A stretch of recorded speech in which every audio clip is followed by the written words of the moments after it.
As many of you know, my son Adir loves to come up on the bima occasionally, especially on musical Shabbat.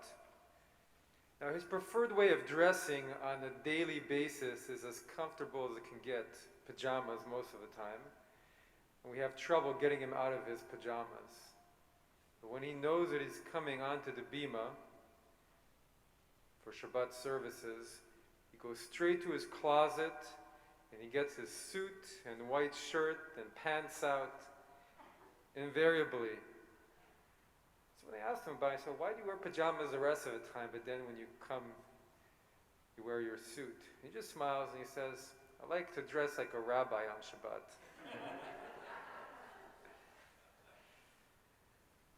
But he knows one dresses for the occasion. You dress a certain way at home. When you go to work, to an evening, to a job interview, to a wedding, to shul. When he wears his rabbi clothes, he acts a certain way, and he's different than he is the rest of the time.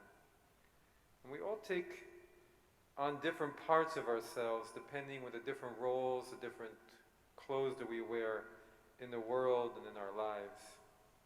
So our parsha today is all about the clothes of the high priest, how he was to dress in his very important role as the high priest of all the Jewish people, and his clothes reflected this role that he had. And it culminated, he was the one who on Yom Kippur would atone for the entire people and enter the Holy of Holies where he would meet God. And so his clothes had that grandeur about them. And there are all these different commentaries, explore, so what do these different elements of the clothes symbolize spiritually? What forces that he was working with? But even more than that, what mattered the most about the priest's garments was that according to our tradition, each one of them conveyed something of the moral and ethical nature that he had to carry when he wore this clothes and in this role. The morals and ethics of being the high priest. Very down-to-earth ideas about what you need to embody if you want to serve in God's temple. And so we're told he wore this long robe, and the robe was symbolic of speech and not engaging in wrong speech, speaking ill of other people. And the frontlet was for haughtiness. He shouldn't get caught up in his ego and think, I am the high priest. And the ephod was for idolatry and making sure he didn't elevate other concerns than his service as what was most important above God. The belt was for the sins of the heart. The tunic was for killing. And the Midrash explains that when he would put on these clothes, he would think about what were the moral and ethical beliefs and natures that he had to bring into his position as high priest. Right? Well, the way we say the inside had to be the same as the outside. He couldn't just walk around as a high priest and not have the inner part reflect that. Tocho kikvaro. We teach also regarding this parasha that the ark was gold on the outside and the inside. Why was it gold on the inside? We know why on the outside, so it looked beautiful, but nobody looked inside, so why was it gold on the inside? To remind us that we should be gold on the inside as well as the outside.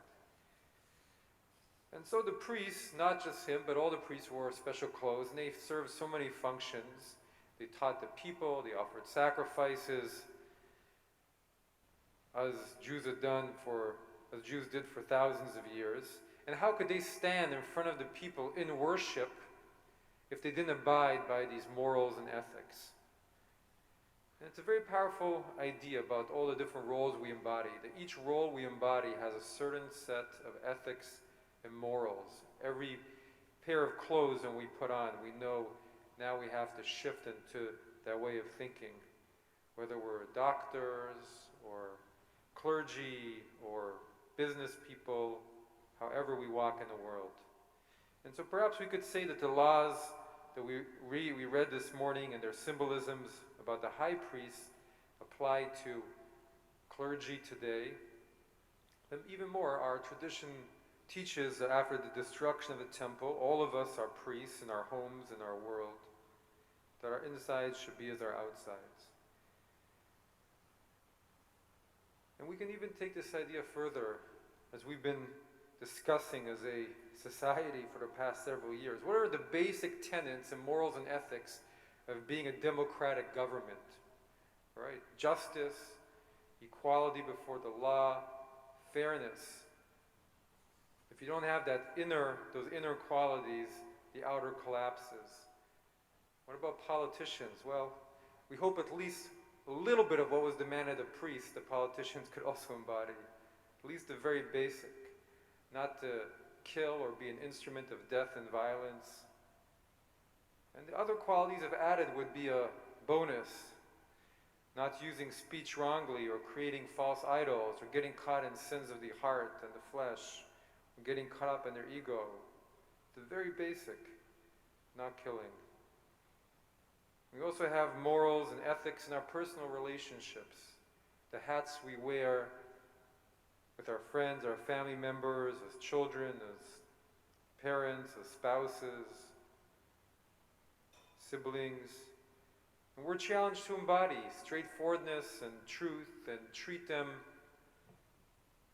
with honesty, not taking advantage of vulnerabilities, being thoughtful and cautious in how we treat their feelings, not taking advantage of moments when they turn to us, remembering to be one in speech and deed, and rejecting the temptation to say something behind the back and not front to front to their face. And our business clothes as well. We also have morals and ethics, striving to be honest and to fulfill all the terms and agreements of our relationship in good faith. Just a few weeks ago, there was a report that was released that Israel is ranked 20 places down the list for countries with corruption in them. They fell 20 places in the last year after a number of quite large and visible corruption cases among politicians and leaders. And there was an op-ed that said, well, Israel is blessed to be number 18th in the happiness level in the world. But we can't but imagine that if it continues to go down the road of losing trust in its government and its officials, that the happiness index will also fall with it, which is what happens in countries where one loses faith in the leadership and in the government. And this last week and a half, 2 weeks, as we've been watching the Olympics in China, and how differently we view those Olympics, because that the inside is not the same as the outside, and the ethics and morals and human rights records of China are not what we would expect from an Olympic host. And so it casts everything in a different light. And we hear from those who are saying, how can we watch the Olympics but not support financially what is happening? So there are moral and ethics guidelines for countries, international law, and the inside has to be the same as the outside. When we saw a Uyghur skier go up to light the Olympic torch, that was saying the inside does not matter to us. So we have this teaching that the temple was destroyed because the priests were corrupt, because their inside was no longer like their outside. And the whole enterprise of biblical Judaism collapsed, partly because of it. Because they were wearing the clothes, but they no longer lived by what the clothes embodied and symbolized. And once that piece was missing, once the morals and ethics had fallen apart, everything else, piece by piece, unraveled. Because we know that as individuals and as nations, how we walk in the world, the ethics and morals that we carry in our everyday life are the foundations of our character and of who we are. And we each have to wear many clothes in our lives, and we take on many roles throughout our days, our weeks, our lives. And it's to us to remind ourselves with each one what each represents, what we need to carry with us, and how we embody each and every one.